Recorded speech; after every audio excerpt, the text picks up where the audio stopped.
जाओ। जी मेम साहब।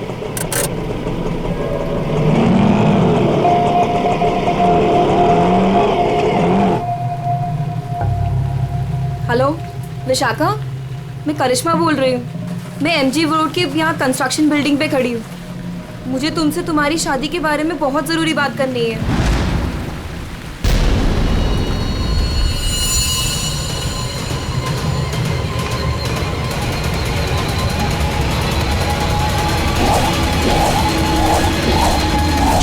मेम साहब, मेम साहब, मेम साहब, कहाँ चली गई? मैं तो यहीं छोड़ के गया था। मेम साहब, मेम साहब।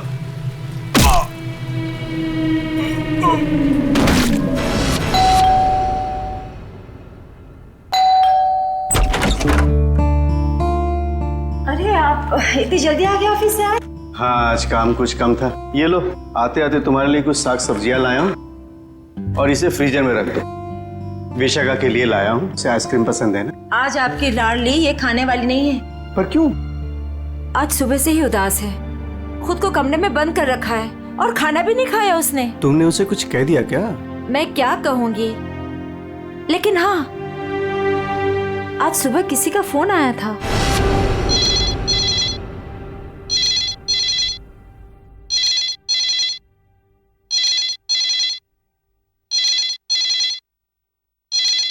हेलो हेलो, विशाखा बोल रही हो? जी हाँ, विशाखा बोल रही हूँ। देखो, मुझे तुमसे बहुत जरूरी बात करनी है। ये बात तुम्हारी शादी के बारे में है। शादी? कौन सी शादी? मुझे इस बारे में कोई बात नहीं करनी है। प्लीज मुझे दोबारा कॉल मत कीजिए।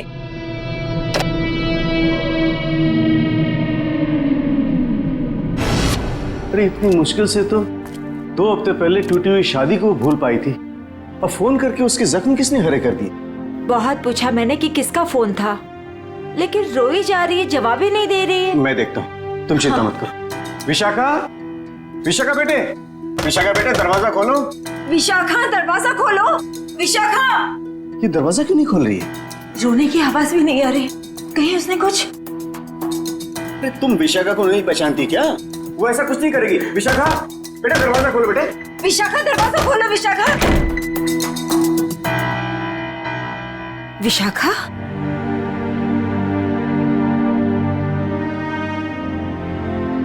विशाखा बेटे, वो शादी वाले फोन कॉल से चिंता में है ना तू?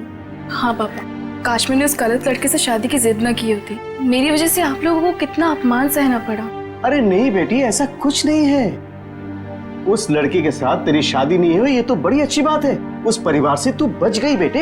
हाँ। और फिर हमारे इस लाडो के लिए इस शहर में कोई लड़की की कमी है क्या? हाँ? और क्या, हमारी विशाखा है इतनी प्यारी कि कोई भी लड़का इसे देखते ही पसंद कर लेगा। नहीं माँ, इस बार अपनी पसंद पे भरोसा करके मैं कोई गलती नहीं करना चाहती। आप लोगों की पसंद पे ही मेरी मंजूरी है। अरे हाँ सरिता, कल ठीक 3 बजे लड़के वाले विशाखा को देखने आ रहे हैं, तुम तैयार रहना। आपने पहले क्यों नहीं बताया? ओहो श्रीमती जी, तो अब तो बता दिया ना। हाँ? पापा, मुझे भगाने की बहुत जल्दी है ना आपको? मैं क्यों नहीं, अब इसकी शादी हो जाएगी तो इस कमरे को मैं अपना स्टडी रूम बना लूंगा। अच्छा, तो मैं भी अपना रूम लॉक करके जाऊंगी ससुराल।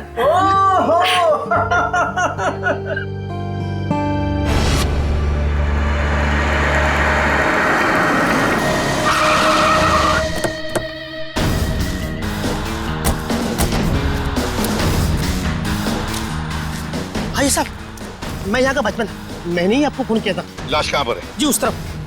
चलो दिखा। जी।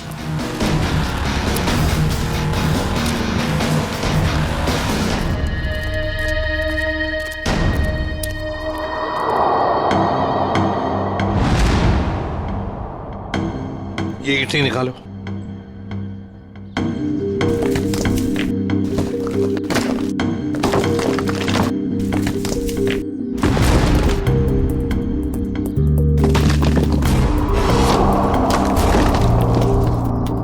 तो लगता है लाश को छुपाने की पूरी कोशिश की, लेकिन पूरी तरह से कामयाब नहीं हुआ है। हाँ, छुपाने की तो बहुत कोशिश की है, मगर जरूर कुछ ना कुछ तो भूल गया है वो। कोई ना कोई सुराग तो हमें जरूर मिलेगा। वैसे लाश ज्यादा पुरानी नहीं दिख रही है। एक काम करो, बाहर निकालो इसे आराम से, संभल के।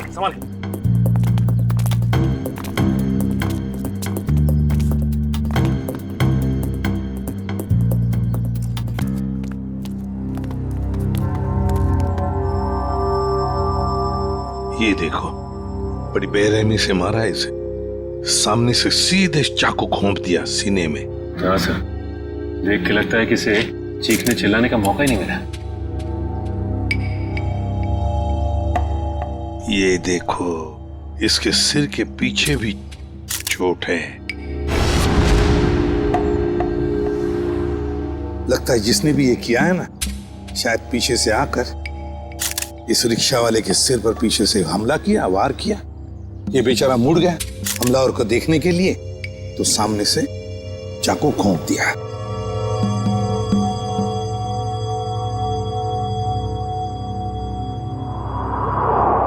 जेब में कुछ भी नहीं। लेकिन सर, कोई रिक्शा वाले को क्यों मारेगा? फ्रेडी, इस रिक्शा वाले को पैसे के लिए तो कोई नहीं मारेगा।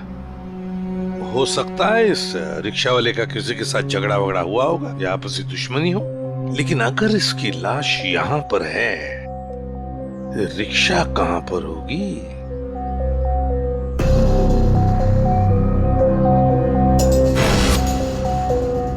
सर, हाँ, सर ये देखिए सर, ये खून की बूंदें और घसीटने के निशान हैं।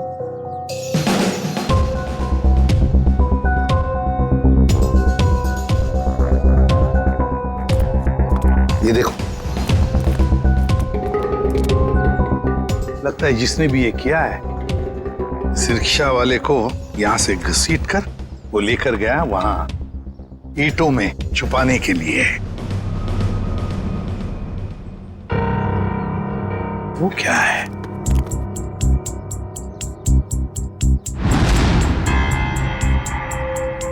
किसी आदमी की घड़ी? अरे ये तो काफी महंगी घड़ी है। शायद रिक्शा वाले की होगी। नहीं फ्रेडी, ये इस रिक्शा वाले की घड़ी नहीं लगती। इतनी महंगी घड़ी है ये, 1,00,000-1,50,000 की तो घड़ी है ये। तो फिर सर, शायद उसी की होगी जिसने रिक्शा वाले को मारा है। वो तो ये भी सकता है कि घड़ी उस आदमी की हो जो ऑटो में बैठा था। इतनी कीमती घड़ी पहनने वाला आदमी रिक्शा में नहीं जाएगा, मुझे नहीं लगता। देखो, और भी कोई सुराग मिलना चाहिए। देखो जरा आसपास।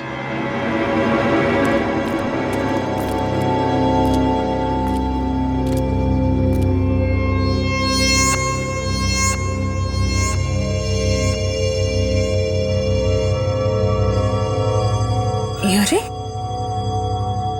सर, कुछ मिला? हाँ सर, किसी लड़की की ये डायमंड इयररिंग मिली है, यहाँ नीचे गिरी हुई थी। इयररिंग? इसका तो एक ही मतलब हो सकता है, जब ये हादसा हुआ तब कोई लड़की यहाँ पर मौजूद थी। तो खून लड़की ने किया? सचिन, पता नहीं खून किसने किया, लड़की ने या और किसी ने, लेकिन एक बात तो जरूर है कि ये लड़की उस रिक्शा वाले के साथ मौजूद थी। सर, हो सकता है ये लड़की उस ऑटो वाले की सवारी थी। लेकिन लड़की यहाँ ऐसी जगह क्या करने आई थी? कुछ ना कुछ तो और ही चक्कर है। जो भी हो, उस हादसे में जरूर हाथापाई हुई होगी, जिसकी वजह से वहां पर वो घड़ी मिली और अब ये इयररिंग। ये केस तो बहुत पेचीदा हो गया। इतने सारे सवाल लेकिन जवाब इतने कम।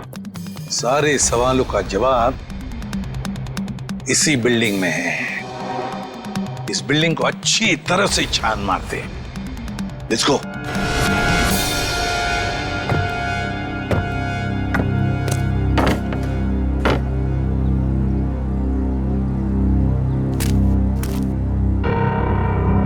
ये देखिए, सीढ़ियों पे खून की बूंदें। हाँ, ये देखो। सर, ये तो बहुत ही अजीब बात है। लाश वहां पर और खून की बूंदें यहाँ। मुझे तो कुछ और ही आ रहा है दिमाग में। कहीं और एक लाश तो नहीं इस बिल्डिंग में? ऊपर चलकर देखते हैं, देखते ये खून के धब्बे कहां तक है।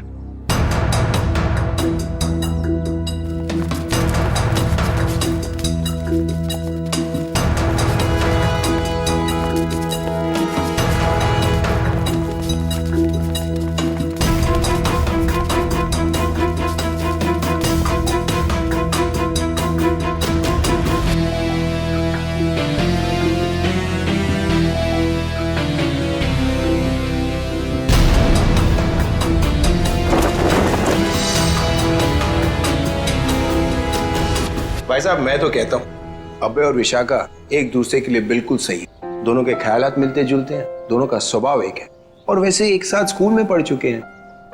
बेटा तुमने हमें बताया नहीं कि तुम अभय को पहले से जानती हो? नहीं पापा, अभय मेरी क्लास में नहीं थे। वो क्या है ना अंकल, हम दोनों की क्लासेस सेम थी पर सेक्शन अलग अलग थे। आप सेक्शन ए में थी और मैं सेक्शन सी में था। बात यह है ना जी, अभय के लिए एक से बढ़कर एक खानदान से रिश्ते आ रहे हैं, लेकिन इससे मना कर दिया है। स्कूल के वक्त से ये आपकी बेटी से प्यार करता है, लेकिन कह नहीं पाया, इसलिए आज मुझे आना पड़ा कहने के लिए। पापा प्लीज, आप मुझे एम्बैरेस कर रहे हैं। नैना और अनुष्का कैसे हैं? स्कूल टाइम से तुम्हारे बेस्ट फ्रेंड हुआ करते थे वो लोग। हाँ, नैना भी बेंगलोर में जॉब कर रही है और अनुष्का की रिसेंटली शादी हो गई है मसूरी में। सुना है बहुत ही खूबसूरत जगह है वो। जी। वैसे तो साउथ अफ्रीका भी बहुत ही सुंदर जगह है। 25 साल पहले हमने हमारे हीरो का बिजनेस वहां शुरू किया था और आज यहाँ तक ले आए उसे। आप लोग बैठिए, मैं आप लोगों के लिए चाय वगैरह लेकर आती हूँ। आप लोग बैठिए, हम आते हैं।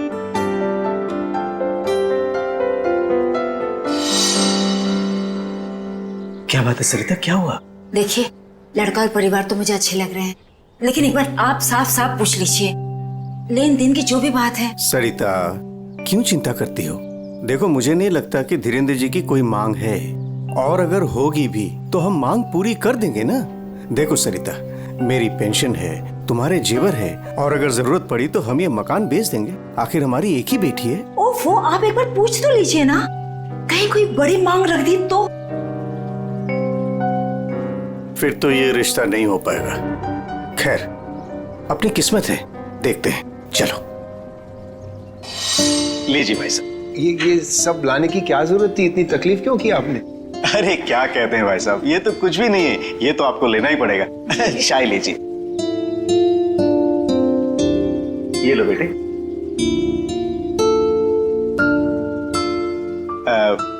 भाई साहब अगर आप बुरा न माने तो कुछ देर हम लोग बाहर चल के आपस में बात कर लेते हैं। अरे इतने में बच्चे भी एक दूसरे से बात कर लेंगे। अरे ये तो बहुत अच्छी बात है, चलिए।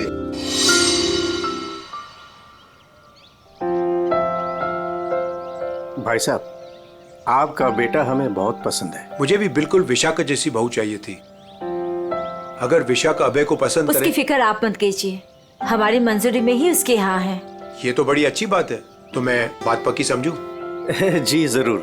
धीरेन्द्र जी, अगर आपकी कोई मांग हो तो आप मुझे। ये कैसी बात कर ली आप लोगों ने? अरे भाई, भगवान का दिया हुआ सब कुछ है हमारे पास। आपकी बेटी सिर्फ 2 जोड़ी कपड़ों में चाहिए, ये आप कर पाएंगे या नहीं? मुझे समझ में नहीं आता कि मैं आपका ये कर्ज कैसे चुका पाऊंगा। लेकिन हमारी एक शर्त है। शर्त? ये शादी 2 दिनों में हो जानी चाहिए। 2 दिनों में शादी की तैयारियां हम कैसे कर सकते हैं? देखिए, ये हमारी एक ही बेटी है, हम चाहते हैं कि उसकी शादी बड़े धूमधाम से हो, इसलिए थोड़ा अगर आप हमें वक्त दे दे तो। देखिए भाई साहब, मैं आपकी बात समझता हूँ, लेकिन 3 दिनों के अंदर मुझे साउथ अफ्रीका पहुँचना है। सिर्फ मेरे बेटे की वजह से मैं अपना पूरा कारोबार छोड़ के आया हूँ। अगर आप ये नहीं कर पाओगे तो ये रिश्ता नहीं होगा। हाँ? सोच लो आप लोग।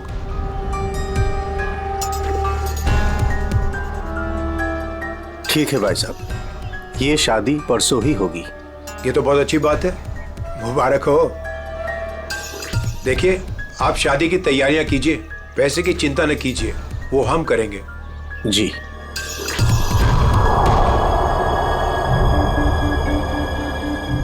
कैसे?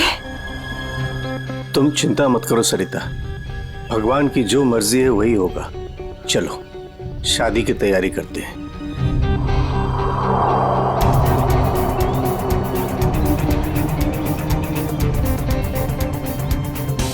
पता नहीं मुझे ये सब ठीक क्यों नहीं लग रहा है। शादी ब्याह जैसी चीज जल्दबाजी में करना, कहीं हम गलत निर्णय तो नहीं ले रहे?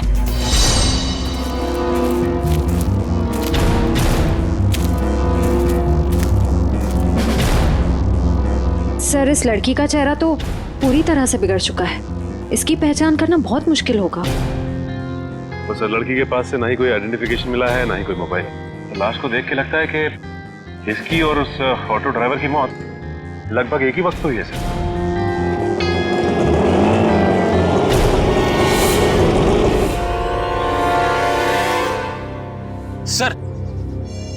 ये लावारिश रिक्शा यहाँ से थोड़ी दूर पे खड़ी हुई थी, लोगों ने मुझे बताया। और सर, ये रहे रिक्शा के पेपर्स। वो लाश इसी रिक्शा ड्राइवर की थी, चमन नाम था उसका। और सर, ये फोटो भी लगी उसकी। हाँ, चमन खुद मालिक था इस रिक्शा का। और कुछ मिला? हाँ सर, मोबाइल मिला है सर, लेकिन सर बैटरी डाउन है इसकी। ठीक है, कोई बात नहीं, इसमें से हमें बहुत कुछ इंफॉर्मेशन मिल सकती है।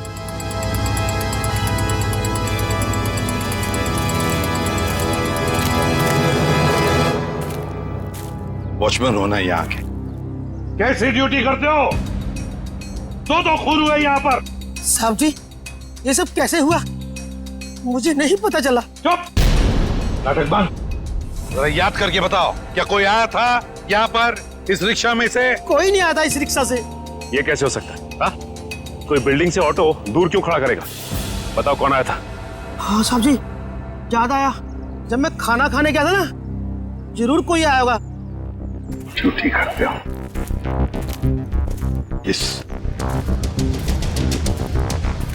इस चमन की पूरी कुंडली निकालो। हाँ अभिजीत सर, वो ऑटो वाले के फोन की डिटेल मिल गई है सर। ये 11 बजे के करीब ममता नगर से निकला और 11:30 बजे जेल स्टेशन पे पहुंच गया। ये MG road under construction building पे कब पहुंचा? सर 12:30 बजे। जेल स्टेशन से सवारी लेने के बाद 12:40 पे उस जगह पे मिला था जहां पे वो ऑटो खड़ा मिला था। मतलब जेल स्टेशन से उसने सवारी उठाई, तो फिर अभिजीत उस वक्त दो मोबाइल फोन होंगे उस रिक्शा में, एक रिक्शा वाले का और शायद इस सवारी का भी। हाँ सर, मोबाइल कंपनी वालों ने बताया कि रिक्शे वाले के मोबाइल के साथ साथ एक और मोबाइल ट्रैवल कर रहा था। जयवंती और पेटी लगे हैं उसका डिटेल निकालने में। चलो अच्छा। अब देखना यह है कि सर वो सवारी विक्टिम थी या मुजरिम। सर, हाँ सर वो जो ऑटो की सवारी का मोबाइल नंबर था वो दिल्ली का नंबर है और किसी करिश्मा के नाम पे रजिस्टर्ड है। दिल्ली? अच्छा, इस करिश्मा के बारे में और कुछ पता चला? नहीं सर, और कुछ डिटेल्स तो अभी पता नहीं चल पाए हैं। ये तो पता चला होगा कि उसने आखिरी कॉल किसको किया। किसी लैंडलाइन नंबर पे किया था आखिरी कॉल। पोपटवाड़ी का कोई उदय कुमार है। पोपटवाड़ी उदय कुमार। पंकज काम करो, इस दिल्ली वाली करिश्मा के सारे डिटेल निकाल, पूरे के पूरे डिटेल। और अभिजीत, इस पोपटवाड़ी के उदय से मिल लेते हैं, पता तो चले ऐसी भी क्या बातें हो रही थी करिश्मा और उसके बीच में।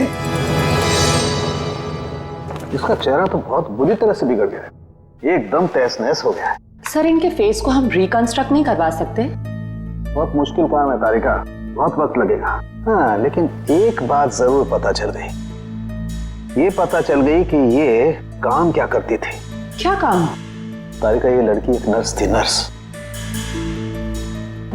ये देखो, ये देख रहे हो, ये इसकी उंगलियों पर और ये अंगूठे पर ये कौन? ये निशान तो ज्यादातर उन्हीं लोगों के हाथों में होता है ना जो दूसरों को इंजेक्शन देते हैं। एग्जैक्टली तारिका। अब मुझे लगता है ये खून या तो किसी बदले की भावना से किया गया है या फिर कोई प्यार व्यार का चक्कर। प्यार व्यार का चक्कर? तुमको ऐसा लगता है तो तुम फोरेंसिक आते ही क्यों? तुम अब से मत आया करो हमारे लैब में प्लीज। हाँ, अरे ये क्या? हाँ। और अभिजीत, तुम्हारे और मेरे बीच में जो भी था ना वो खत्म।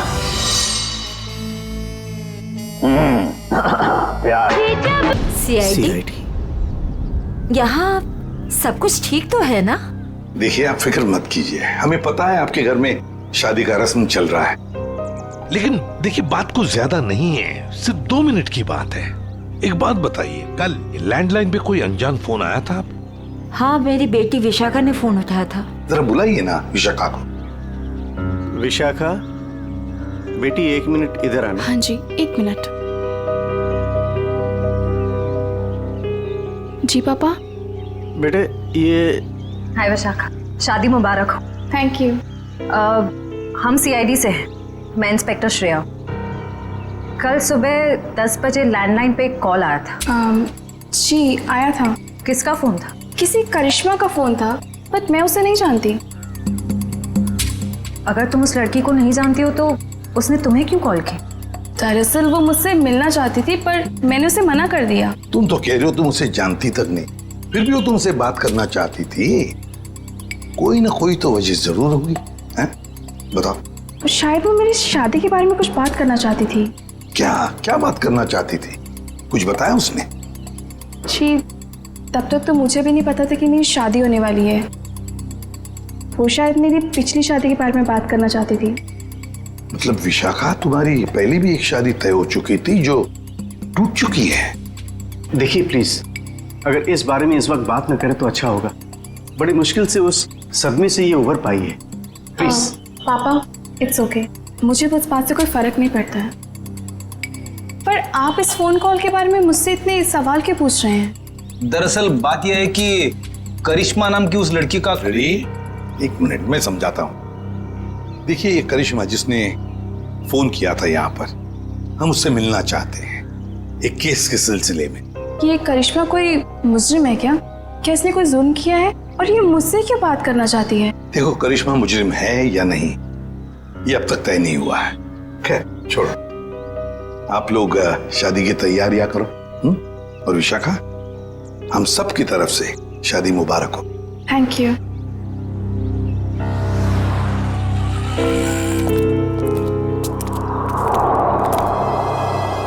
हेलो, सुनो, सब गड़बड़ हो गया है यहाँ। सीआईडी आ गई है। हाँ जी, क्या हाल है बॉस? फिर से बन गया चेहरा? अरे चेहरा बनने में टाइम लगता है ना यार। और कितना टाइम चाहिए तुझे? मैं बोल रहा था तारे का, प्रद्युमन जैसे ही मेरी शक्ल देखेगा पीछे पड़ जाएगा। कितना टाइम लेगा चेहरा बनाने में? यार इतना सा काम है साउंड के। वैसे एक बात बताओ, आप लोगों को वाकई कुछ पता नहीं चला उस लड़की के बारे में? हमें इतना तो पता चल चुका है कि उस लड़की का नाम करिश्मा है और वो दिल्ली की रहने वाली थी। और अगर मैं ये बताऊं कि करिश्मा एक नर्स थी तो? सर, उस करिश्मा के बारे में नई बात पता चली सर। क्या? वो दिल्ली में 10 स्टार हॉस्पिटल में नर्स है। लो, ये बात अब बता रहे हैं, मैं कब की बता चुका ये बात। 10 स्टार हॉस्पिटल दिल्ली। वाह यार, अभय बड़ी सुंदर दुल्हन मिली है तुझे, सच्ची। पता नहीं कहाँ से किस्मत लिखा के लाया है। अरे वो कहते हैं ना, लंगूर के हाथ में अंगूर। एग्जैक्टली।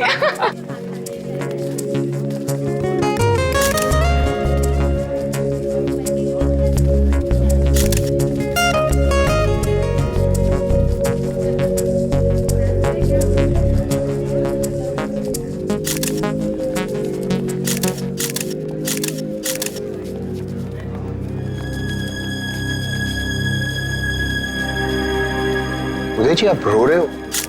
सब ठीक तो है ना? ये तो खुशी के आंसू हैं। आज अपने बेटी को दुल्हन बना जो देख पा रहा हूं मैं, इसलिए। आपसे कुछ बात करनी थी। हाँ हाँ, तो कहिए ना। यहाँ कहना ठीक नहीं होगा, जरा अंदर चलिए ना। क्यों, हमसे शादी में कुछ कमी रहेगी क्या? नहीं नहीं नहीं, वो सब ठीक है, A1। देखिए, सारे मेहमान आ रहे हैं, अगर हम यहाँ से चले गए तो कुछ परेशानी हो जाएगी। फेरे हो जाए, उसके बाद दोनों बैठ करके बातें करते हैं। देखिए, मेहमानों को छोड़िए, आप अंदर चलिए, वरना ये शादी नहीं होगी।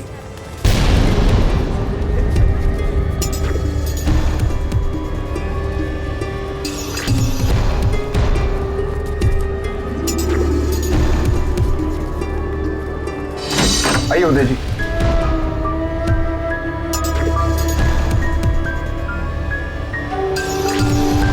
धीरेन्द्र जी, बात क्या है आप बताइए ना। देखिए, मेरी परेशानी बढ़ती जा रही है। अरे भाई, परेशान होने की कोई बात नहीं, एक छोटी सी रिक्वेस्ट है। कैसी रिक्वेस्ट? आपको याद है मैं आपके घर आया था आपकी बेटी को देखने, और मैंने आपको कहा था मुझे दहेज बिल्कुल नहीं चाहिए। जी मुझे अच्छी तरह से याद है, आपने कहा था कि आपको दहेज नहीं चाहिए। तो अब क्या चाहिए आपको? मैं अपनी जुबान का पक्का हूँ, कहा ना दहेज नहीं चाहिए, दहेज नहीं लूंगा। हाँ, मगर आपको दहेज नहीं चाहिए तो क्या चाहिए?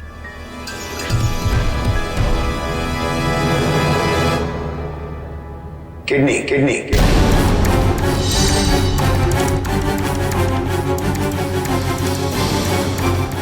किडनी? पर किसकी? मैं शायद आपको बताना भूल गया कि मेरी तबीयत दरअसल ठीक नहीं रहती, और जल्द से जल्द अगर किडनी ट्रांसप्लांट नहीं हुआ तो मैं ज्यादा दिन नहीं बच पाऊंगा। Kidney transplant? देखिए, आपकी बेटी की शादी है और कुछ ही दिन बाद उसका ससुर यानी कि मैं मर जाए तो आपको कैसा लगेगा? पर धीरेन्द्र जी, मैं अपनी किडनी कैसे? मेरा मतलब, मैंने पूरा पता लगा लिया है, हम दोनों की किडनीज मैच होती हैं। अच्छा, तो इसका मतलब ये शादी ब्याह ये सब ढोंग है। दरअसल आपको मेरी किडनी चाहिए, इसलिए आपने ये सब। अब फेरों में 2 घंटे और, बहुत समय आपके पास, सोच लीजिए। और वैसे भी हम दोनों एक परिवार का हिस्सा बनने जा रहे हैं, तो एक परिवार वाले का फर्ज बनता है दूसरे परिवार वाले की जान बचाने का।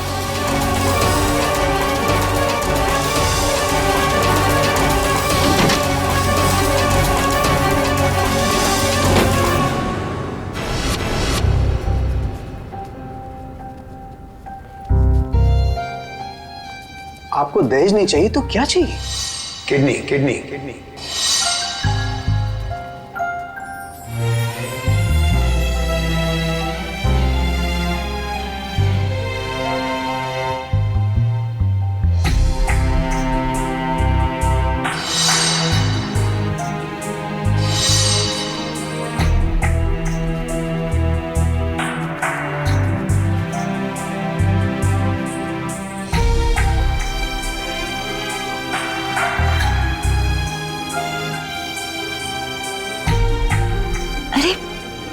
कहाँ चले गए थे आप?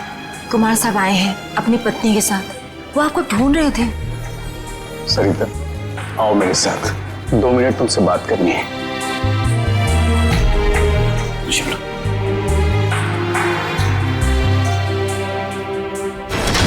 आओ सरिता। क्या हुआ मुझे बताएंगे भी? सरिता, दरवाजा बंद कर दो, बताता हूं।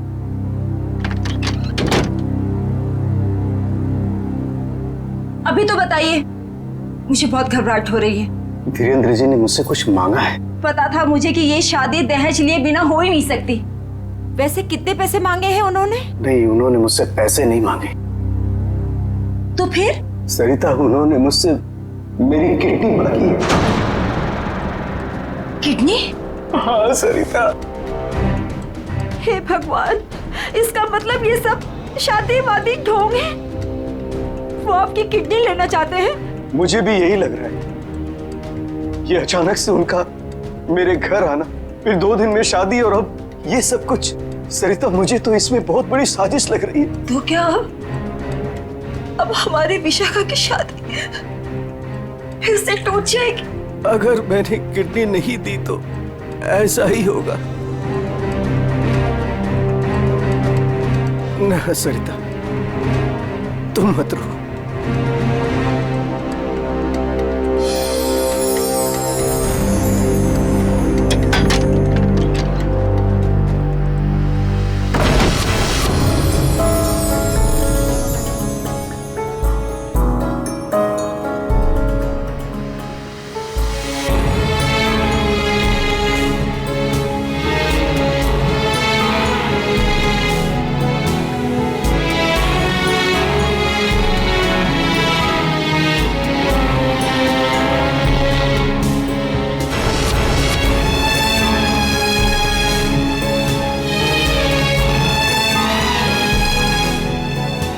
सारे मेहमान आ चुके हैं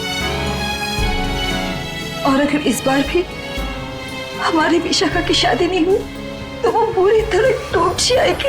एक जख्म तो वो पहले ही खा चुकी है, लेकिन अब दोबारा वो बर्दाश्त नहीं कर पाएगी। मैं जानता हूं सरिता, तुम ठीक कह रही हो, इसलिए मैंने सोच लिया है, मैं अपनी किडनी दूंगा। हाँ सरिता। नहीं, अगर आपने किडनी दे दी तो आपका क्या होगा? मुझे कुछ नहीं होगा सरिता। और वैसे भी इंसान के शरीर में 2 किडनियां होती है जिससे उसका शरीर चलता है, लेकिन फिर भी इंसान एक किडनी के सहारे जी सकता है। मुझे ये सब कुछ ठीक नहीं लग रहा है। अगर कुछ ऊंच नीच हो गई तो मैं आपको खोना नहीं चाहती हूँ। नहीं सरिता, मुझे कुछ नहीं होगा, और अगर मुझे कुछ हो भी गया तो कम से कम मेरी आत्मा को ये सोचकर संतुष्टि तो मिलेगी ना कि मैंने अपनी बच्ची की खातिर उसके पैदाइश से लेकर के उसकी शादी तक सब कुछ किया। प्लीज।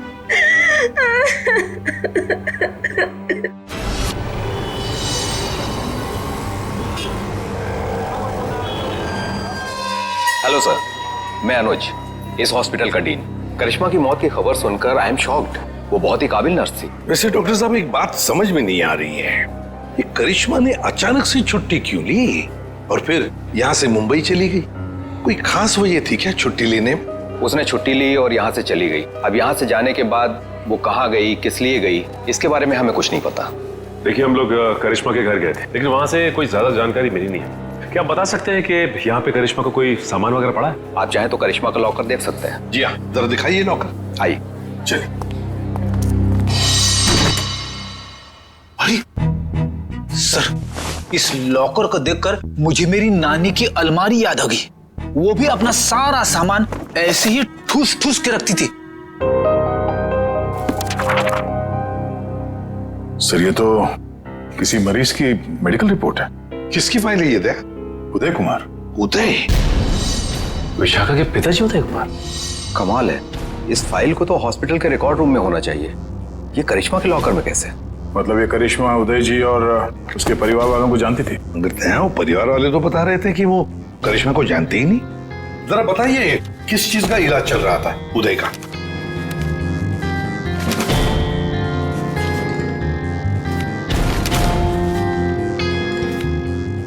क्या डॉक्टर साहब, आपके चेहरे का रंग उड़ा हुआ क्यों है? उदय जी को फूड पॉइजनिंग थी और उनके सारे टेस्ट किडनी के करवाए गए हैं। क्या? यार ये क्या चक्कर है? नहीं नहीं नहीं दया, कुछ न कुछ तो गड़बड़ जरूर है, कुछ न कुछ तो गड़बड़ है। अच्छा डॉक्टर साहब, इस करिश्मा का बर्ताव कुछ अजीब लगा आपको? मतलब कुछ गड़बड़ लगा आपको कभी? नहीं, ऐसा तो कुछ भी नहीं लगा। सर, ये देखिए। माय गॉड, तो ये बात है। क्या बात है उदय? अरे डॉक्टर चंद्रप्रकाश, आओ बैठो बैठो। ये अचानक क्या बात करना चाहते हो तुम मुझसे? और भाभी जी क्यों रो रही हैं? शादी में कोई मदद वगैरह चाहिए? डॉक्टर, शादी की कोई बात है ही नहीं। अच्छा, तुम ये फाइल मेरी देखो ना, मेरी मेडिकल फाइल। ये फाइल चेक करके बताओ कि क्या मैं अपनी एक किडनी डोनेट कर सकता हूँ? उदय, तुम्हारी बेटी की शादी हो रही है और इस वक्त तुम्हें ये सवाल सूझ रहा है? डॉक्टर, शादी न रुके इसलिए तो मैं ये बात पूछ रहा हूँ तुमसे। बताओ ना। क्या मतलब है? मतलब मैं बाद में तुम्हें समझाऊंगा। तुम पहले मुझे ये बताओ कि मैं एक किडनी के सहारे जी सकता हूँ या नहीं। बताओ डॉक्टर, मुझे प्लीज बताओ ना।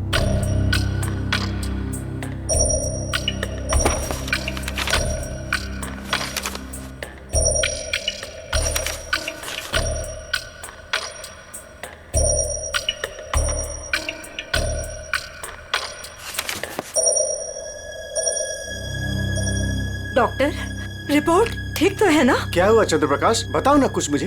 क्या किडनी देना जरूरी है? बस तुम इतना ये समझ लो कि किसी के जिंदगी और मौत का सवाल है।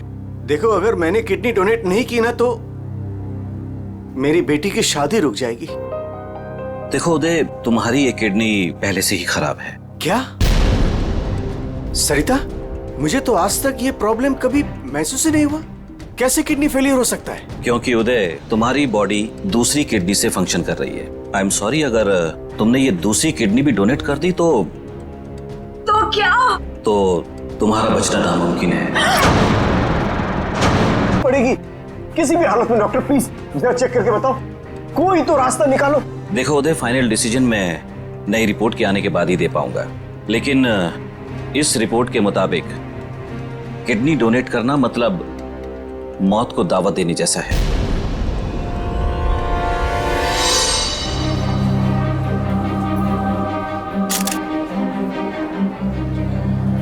आओ। क्या हुआ माँ? आप परेशान लग रही हैं। नहीं, ऐसी कोई बात नहीं। फेरे का समय हो गया है, आओ।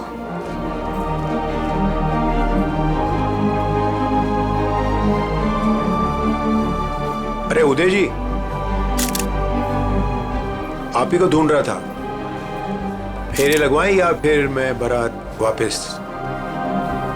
जी नहीं, बारात वापस ले जाने की नौबत नहीं आएगी। मुझे पता था, आप बड़े समझदार इंसान हो, सही डिसीजन लिया। और वैसे आप अपनी बेटी को इतना प्यार जो करते हो, आइए। यकीन नहीं आ रहा है दया, शादी के नाम पे ऐसी सौदेबाजी।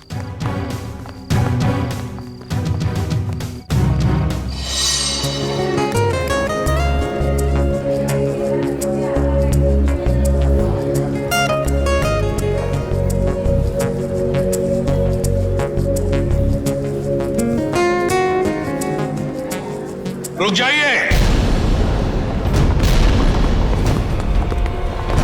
सरिता जी। जी। उदय जी कहाँ है? वो तो यही। कहाँ है उदय जी?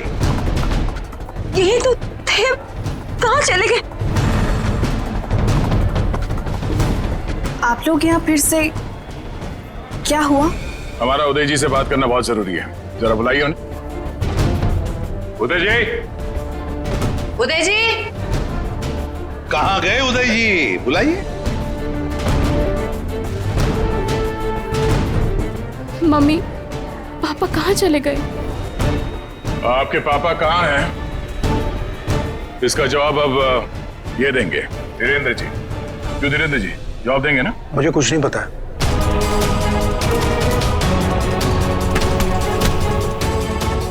नहीं पता तो सड़क कहाँ है आप? सर, मैंने कुछ नहीं किया सर, मैं तो इनका असली बेटा भी नहीं हूँ सर। मेरे पति को इन लोगों ने गायब करवाया होगा और किडनी के लिए ये लोग शादी तोड़ने की धमकी दे रहे थे। मॉम, आपने बात मुझे पहले क्यों नहीं बताई? आपके और पापा से बढ़कर मेरे लिए कुछ नहीं है। शर्म आनी चाहिए तुम्हें। शादी जैसे पवित्र बंधन के आड़ ऐसा घिनौना अपराध करते हुए।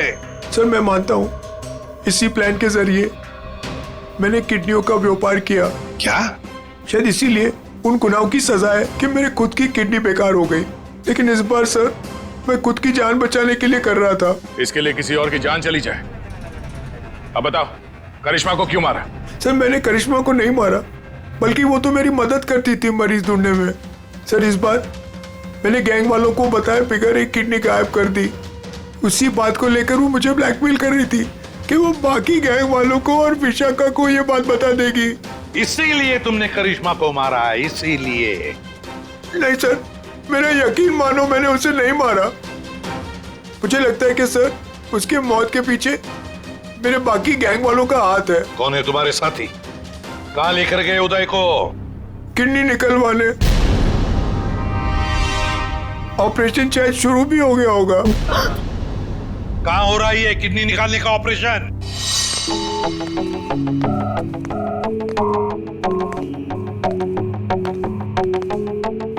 चल डॉक्टर, ऑपरेशन शुरू कर।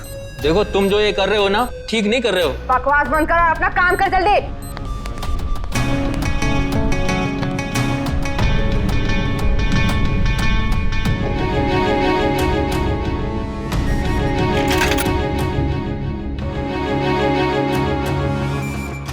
अबे जल्दी करना।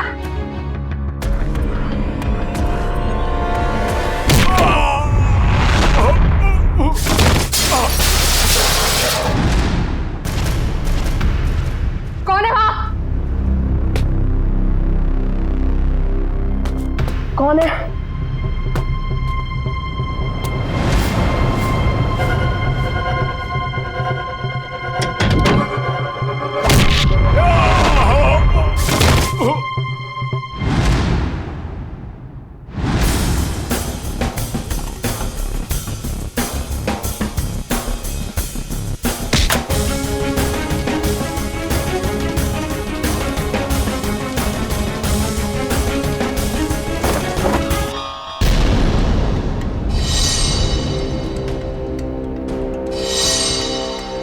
अपने जुर्म का इनाम तो लेती जाओ।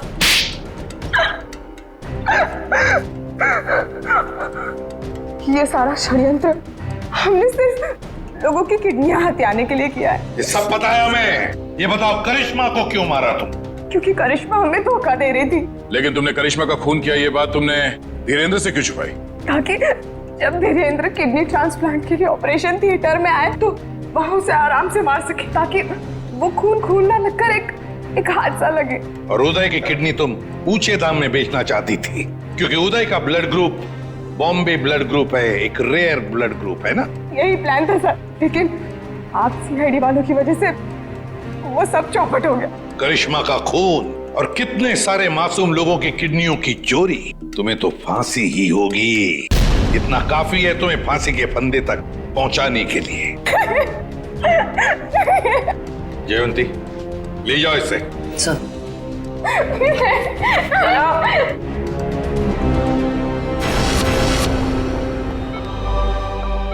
कैसे आप? तबीयत कैसी है आपकी? पापा ठीक तो है आप? सरिता, विशाखा बेटी, तुम लोग रो क्यों रहे हो? क्या हुआ मुझे? मैं आपसे कभी बात नहीं करूंगी। आपको क्या लगा मेरी शादी आपकी जिंदगी से ज्यादा जरूरी है? ऐसी कोई बात नहीं। दरअसल मैं और सरिता, हम तो सिर्फ तुम्हारी खुशी चाहते हैं बेटे। मेरी खुशी आपसे है, आपसे है। माना बाकी लड़कियों की तरह मेरा भी सपना है कि मेरा भी एक अच्छा पति हो, लेकिन वो पति मुझे अपने पिता की कीमत पर बिल्कुल नहीं चाहिए। देखा उदय जी, आपकी बेटी विशाखा कितनी समझदार है, सियानी है और सही बोल रही है। एक बात हमेशा ध्यान में रखना, बेटी घर का सम्मान होती है, सुख होती है, खुशी होती है। और उसके हाथ पीले करना तो सौभाग्य की बात होती है, लेकिन उसके लिए माता पिता को अपनी जान दांव पर लगाने की कोई जरूरत नहीं। एसीपी साहब, मैं आपसे वादा करता हूं, चाहे कुछ भी हो जाए, मगर मैं इंतजार करूंगा। अब की बार मैं अपनी बेटी का हाथ सिर्फ उसी को दूंगा जो इसके लायक हो। आप सबका बहुत बहुत शुक्रिया बेटी। Thank you very much.